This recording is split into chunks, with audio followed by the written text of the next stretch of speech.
গণনা শেষ হয়েছে এবং ভোটের ফলাফলের যে প্রবণতা দেখা যাচ্ছে পরবর্তী কয়েক ঘন্টায় তা বজায় থাকবে কিনা, নাকি পাল্টা একদম পুরো চিত্রটাই পাল্টে যাবে, কি মনে করছেন? আমাদের বিস্তারিত জানাবেন।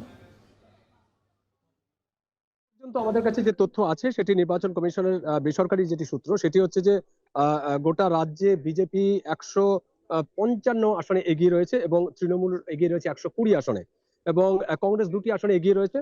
অন্যদিকে বামফ্রন্ট এবং আইএসএফ তারা মিলে 2টি আসনে এগিয়ে রয়েছে। এই হচ্ছে সর্বশেষ পরিস্থিতি। যদিও এটা বেসরকারি সংস্থার মতে নির্বাচন কমিশনের যে তথ্য সেই তথ্য অনেকটাই কম। এবং ভবানীপুর আসনটি আপনি যেটি বললেন যে ভবানীপুর আসন সবচেয়ে আলোচিত আসন, এই আসনে কিন্তু এগিয়ে রয়েছে এখনো পর্যন্ত 900-র বেশি ভোটে কিন্তু এগিয়ে রয়েছে তৃণমূল যে প্রার্থী রাজ্যের মুখ্যমন্ত্রী মমতা ব্যানার্জি। এবং রাজ্য জুড়ে যেটা বলছিলাম সেটা কিন্তু বেশিরভাগ আসনেই কিন্তু মমতা বিজেপির এগিয়ে থাকার একটা ইঙ্গিত মিলেছে, এবং কঠোর নিরাপত্তায় গণনা চলছে। এবং প্রত্যেকটি নিরাপদ মানে যে গণনা কেন্দ্রগুলো আছে, প্রায় 77টি গণনা কেন্দ্র আছে, সেখানে কিন্তু কঠোর নিরাপত্তা মোতায়েন করা হয়েছে।